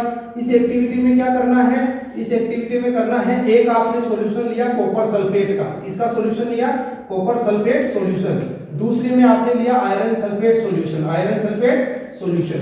इसमें आपने कील लटकाई किसकी, आयरन की, किसकी कील लटकाई, आयरन नेल, आयरन नेल। और यहाँ आपने किसकी नेल लटकाई, हैंग कर दी, लटकाने का मतलब हैंग, कॉपर की नेल, कॉपर की नेल। इस सॉल्यूशन को 20 मिनट तक अपन ने छोड़ दिया, 20 मिनट तक अनडिस्टर्बली छोड़ दिया। 20 मिनट बाद या आधे घंटे बाद जब हम देखते हैं तो जो कॉपर सल्फेट का सॉल्यूशन आपको अच्छी तरीके से बता रखा है किस कलर का होता है, ब्लू कलर का, ध्यान रखना, प्योर कॉपर ब्राउन कलर का होता है, कॉपर ऑक्साइड ब्लैक कलर का होता है, CuCl2 ब्लू ग्रीन कलर का होता है, कॉपर सल्फेट ग्रीन कलर का होता है, और कॉपर पे जो रस्टिंग आती है CuCO3.CuOH का होल्ड वाइज, वो भी ग्रीनिश कलर की होती है। तो इसका जो ये ब्लू कलर है कॉपर सल्फेट का, ये जो ब्लू कलर है, ये ब्लू कलर इस आयरन के कारण, आयरन का कलर कैसा होता है, ब्राउन, तो इस आयरन के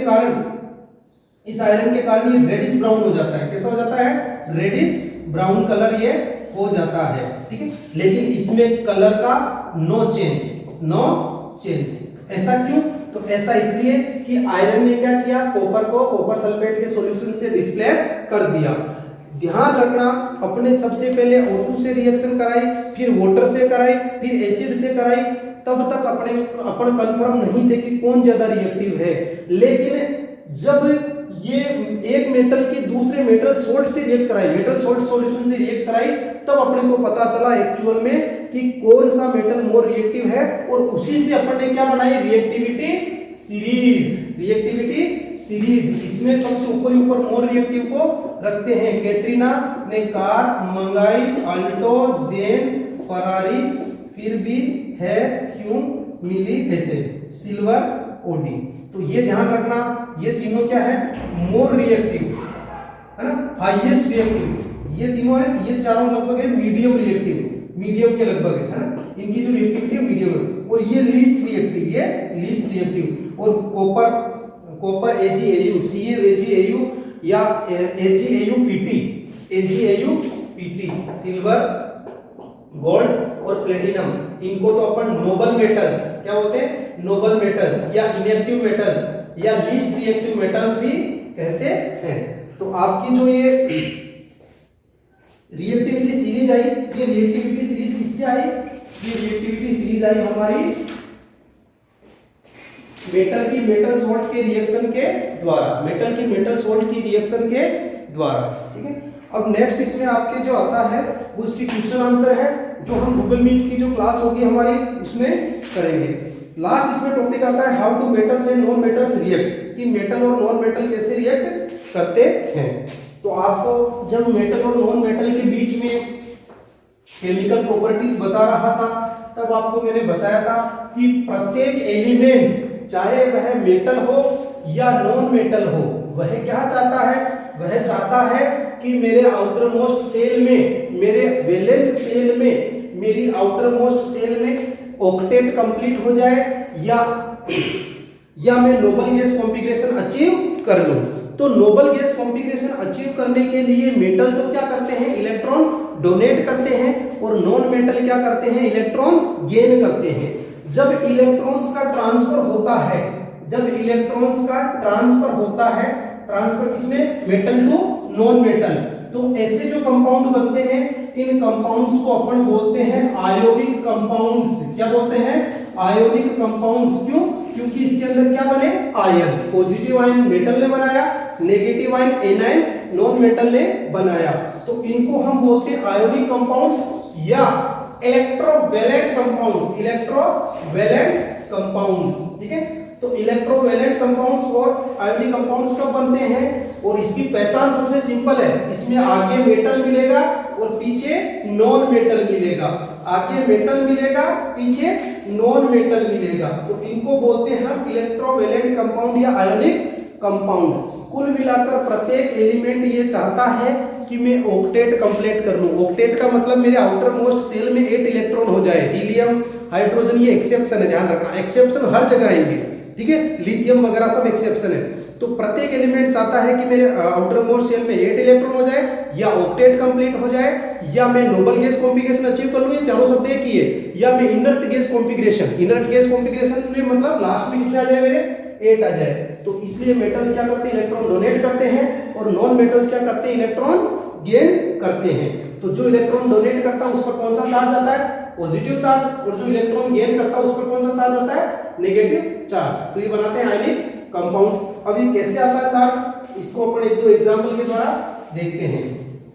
ठीक है, आपके जो थर्ड चैप्टर है इसमें जो आप कंपाउंड पढ़ रहे हैं सारे, ये आयोनिक कंपाउंड है। कौन से कंपाउंड है, आयोनिक। फोर्थ चैप्टर में अपन पढ़ेंगे, फोर्थ चैप्टर के अंदर अपन पढ़ेंगे covalent compounds, covalent compounds, covalent compounds. देखो को का मतलब होता है, जैसे आपकी जो एजुकेशन है तो एक को एजुकेशन है। को एजुकेशन का मतलब लड़के और लड़कियां साथ पढ़ती है, मतलब को का मतलब साथ में, साथ में। तो इसमें क्या होता है, sharing of electrons, electron share होते हैं, sharing pair of electrons, sharing of electrons, electron का शेयर होता है ना। जैसे कार्बन में पढ़ेंगे अपन कार्बन हाइड्रोजन, जैसे कार्बन के आउटर मोस्ट शेल में 4 इलेक्ट्रॉन है, अब हाइड्रोजन के आउटर मोस्ट शेल में कितने इलेक्ट्रॉन है, 1 इलेक्ट्रॉन है।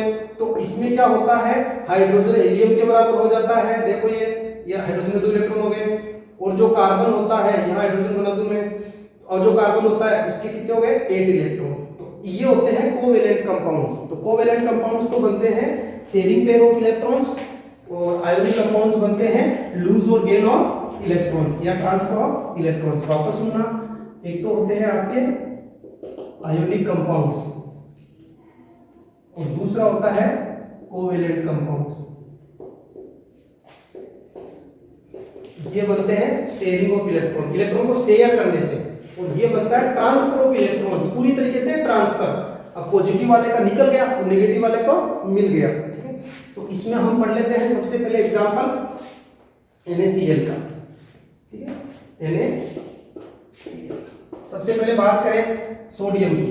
देखो सोडियम का इलेक्ट्रॉनिक कॉन्फ़िगरेशन कितना होता है, 281। सोडियम का इलेक्ट्रॉनिक कॉन्फ़िगरेशन कितना होता है, 281। इसको जब इसका एक इलेक्ट्रॉन निकल जाता है इसको एनर्जी देने से, तो ये बाहर निकल गया। अब यहाँ कितना बचा, 28। कितना बचा, 28। अब क्लोरीन देखो, क्लोरीन का होता है 287, क्लोरीन का 17 होता है, 287। क्लोरीन ने क्या किया, एक इलेक्ट्रॉन जो सोडियम ने डोनेट किया था इसको क्या किया, गेन किया। तो क्लोरीन पर क्या चार्ज आ गया, माइनस चार्ज। क्लोरीन के पास कितना कंप्लीट हो गया, ऑक्टेट। अब देखो यहाँ भी इसके ऑक्टेट कंप्लीट हो गया, यहाँ भी ऑक्टेट कंप्लीट हो गया। तो मतलब इसने इलेक्ट्रॉन को ट्रांसफर कर दिए, सोडियम ने इलेक्ट्रॉन किसको ट्रांसफर किए, क्लोरीन को। इसको बोलते हैं अपन आयोनिक कंपाउंड। क्या बोलते हैं, आयोनिक कंपाउंड। इसको आप ऐसे लिख सकते हो, जैसे सोडियम है, अब ध्यान रखना 281 ओनली। अपन ने कहा था उस समय 9th क्लास में अपन ने पढ़ा था कि जो अपन किसी मेटल के ऊपर या नॉन मेटल के ऊपर जो इलेक्ट्रॉन दर्शाएंगे तो कौन से इलेक्ट्रॉन दर्शाएंगे, क्या सारे जैसे सोडियम के 11 होते तो सारे दर्शाएंगे क्या, नहीं, हम केवल वैलेंस इलेक्ट्रॉन शो करेंगे। तो सोडियम के ऊपर वैलेंस इलेक्ट्रॉन क्या हो गया, केवल 1 आएगा। कौन आएगा, ये 1 आएगा। ठीक है, अब ये 1 इलेक्ट्रॉन किसको दे रहा है, क्लोरीन को। क्लोरीन के वैलेंस इलेक्ट्रॉन कितने हैं यहाँ पर, 7। इसका वैलेंस इलेक्ट्रॉन, ये वैलेंस इलेक्ट्रॉन, इसका वैलेंस इलेक्ट्रॉन 7। तो इसको अपन ऐसे लिख सकते हैं 2 4 6 हो गए 7। तो ये क्या करेगा, इसको देगा, ये इलेक्ट्रॉन इसको देगा। तो आपके कंपाउंड क्या बन जाएगा, NaCl। कंपाउंड क्या बन जाएगा, NaCl। ये आपका बन गया Na प्लस और Cl पे 2 4 6 और ये इस Na पे चार्ज आ गया, Na पे पॉजिटिव चार्ज आ गया, और आपके क्लोराइड में 2 4 6 7 है ना, और एक ये 8 इलेक्ट्रॉन, ये किसने दिया, NaCl। आपको ऐसे बनाना है, ऐसे आपको बनाना है सभी का। जैसे एक एग्जांपल और देखते हैं हम, वापस सुनो।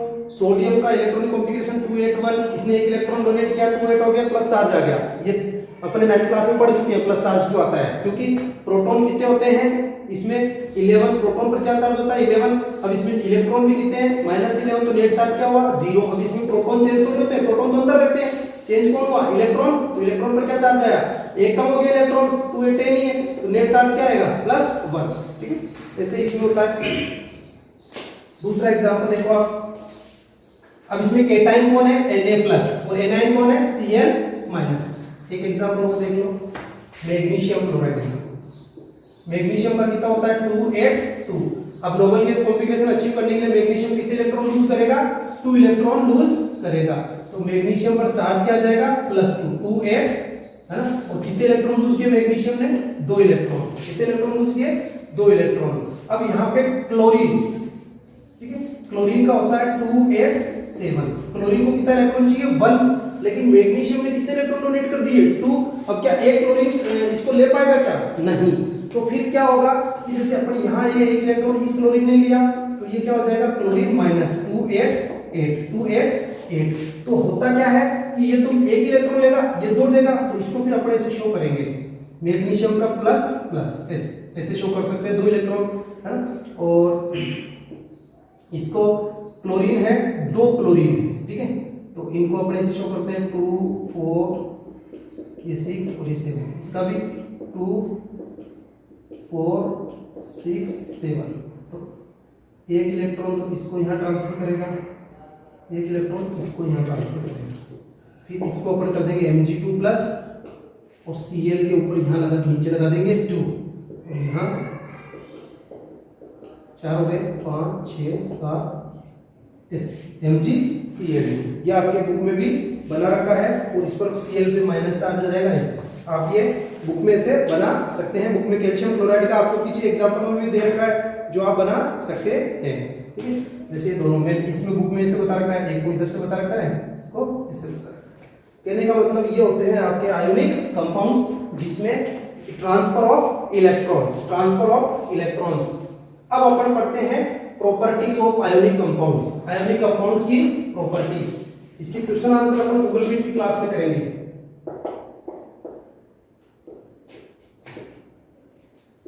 प्रॉपर्टी का मतलब होता है इनके लक्षण, इनके गुण, प्रॉपर्टीज ऑफ आयोनिक कंपाउंड्स। पहला होता है, जैसे पहला होता है ये सॉलिड होते हैं और ब्रिटल इन नेचर में ऐसे ब्रिटल होते हैं। देखो जो एक मेटल थे वो तो मेलिएबल थे, मतलब मेटल को आप पीटोगे तो उसकी सीट बन जाएगी, लेकिन इन कंपाउंड्स को, जैसे नमक को आप पीटोगे तो नमक क्या होगा ब्रिटल इन नेचर, उसके भंगुर टुकड़े हो जाएंगे, ब्रिटल इन नेचर। ये सॉलिड होते हैं, ब्रिटल इन नेचर, और नेचर में क्या होते हैं ब्रिटल होते हैं। ये आपके पेज नंबर 49 पे इनका सारा लिखा हुआ है। पहला लिखा हुआ physical nature, ionic compounds are solid and somewhat hard because of the strong force of attraction between the positive and negative ions. मतलब जैसे सोडियम है, इस पर प्लस, क्लोरीन पर माइनस, तो इन पे स्ट्रॉन्ग इलेक्ट्रोस्टैटिक फोर्स है, मतलब प्लस वाला किसको खींचेगा माइनस वाले को, और माइनस वाला किसको खींचेगा प्लस वाले को। हमने पढ़ा था लाइक चार्जेस और repel each other. Like charges का मतलब प्लस प्लस वाले को धक्का देगा, माइनस माइनस वाले को धक्का देगा। लेकिन हमने साथ ही पढ़ा था अनलाइक चार्जेस, मतलब प्लस माइनस या minus plus, unlike charges attract each other. तो पहला में अपने आ जाएगा these compounds are generally brittle and break into pieces when pressure is applied. Brittle का मतलब होता है कि जब इन पर जोर डाला जाता है तो टुकड़े टुकड़े हो जाते हैं, लेकिन जो मेटल होता है उन पर जोर डाला जाता है तो मेटल्स किसमें होते हैं मेलिएबल। जो मेटल नॉन मेटल की आपने टेबल लिखी थी, तो मेटल्स में अपन ने मेलिएबल में यस लिखा था, वहां मेलिएबल लिख लेना, और इधर आप नॉन मेटल्स में क्या लिखना ब्रिटल। ब्रिटल का मतलब है जैसे कोयले को पीटा जाता है तो कोयला क्या लंबा बढ़ता है क्या, नहीं, कोयले का चूर्ण बन जाता है, कोयले का क्या बन जाता है पाउडर बन जाता है। फिर नेक्स्ट आता है मेल्टिंग एंड बॉइलिंग पॉइंट। तो जो आयोनिक कंपाउंड्स होते हैं इनके मेल्टिंग और बॉइलिंग पॉइंट हाई होते हैं। इनके मेल्टिंग और बॉइलिंग पॉइंट क्या होते हैं हाई होते हैं। हाई का मतलब होता है कि जैसे आपके नमक का दे रखा है मेल्टिंग पॉइंट दे रखा है 1074, तो इसका मतलब क्या है कि 1074 केल्विन टेम्परेचर आप रखोगे तब जाते नमक मोल्टन स्टेट के अंदर आएगा।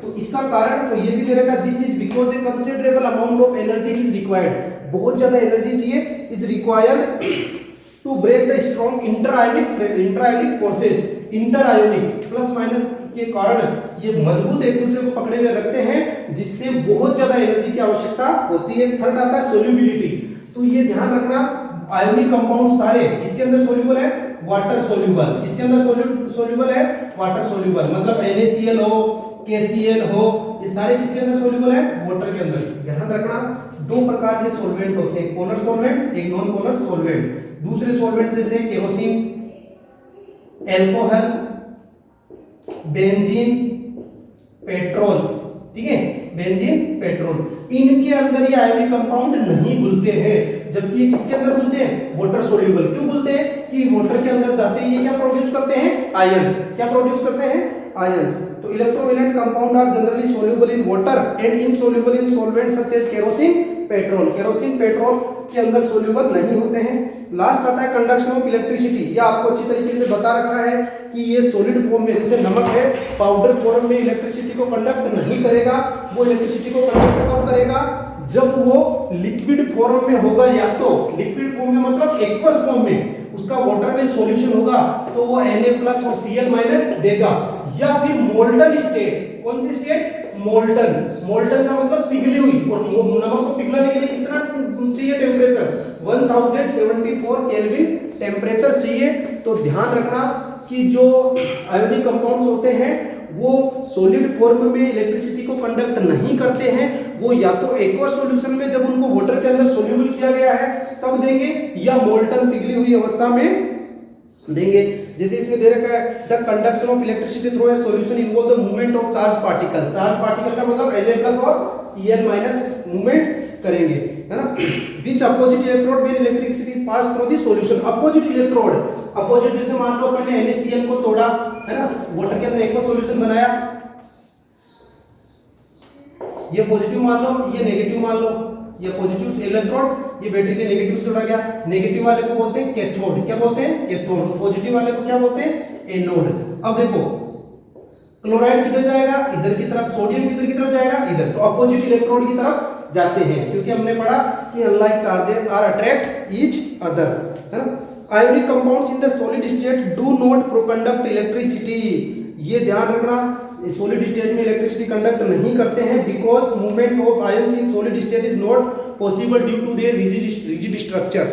आयंस का मूवमेंट पॉसिबल नहीं होता है। But ionic compounds conduct electricity in molten state. Molten state के अंदर ये इलेक्ट्रिसिटी कंडक्ट करते हैं। This is possible in the molten state since the electrostatic force of attraction between the oppositely charged ions are overcome due to the heat. Heat के कारण जो ये ion है, तो इनके जो इंटरमोलिकुलर फोर्सेज होता है वो थोड़ा वीक हो जाता है, जिससे एक दूसरे की तरफ मूवमेंट करने, इलेक्ट्रॉन की तरफ मूवमेंट करने लग जाते हैं। दस the ion freely and conduct electricity. इस प्रकार आपका चैप्टर यहाँ ये जो सीबीएसई ने पिछली बार की जो था सिलेबस उसके अकॉर्डिंग कंप्लीट होता है। इसके अंदर जितने भी क्वेश्चंस हैं, आपकी जितनी भी क्वेरीज हैं, आप जरूर मेरे से पूछिए। और आप रेफरेंस बुक जैसे लखमीर सिंह की बुक आती है या एग्जाम आईडी आती है, उनके जितने भी क्वेश्चन हैं, आपके मन में कोई भी डाउट है वो जरूर पूछें। वीडियो को पूरा देखने के लिए आपको बहुत बहुत धन्यवाद। और मुझे उम्मीद ही नहीं, आपसे पूर्ण विश्वास है कि आप मेरे वीडियो को लाइक, शेयर, सब्सक्राइब जरूर करेंगे। और अगर मैंने कोई गलती की है तो उसको भी बताएंगे और अच्छी तरीके से पढ़ाई करेंगे। Thank you.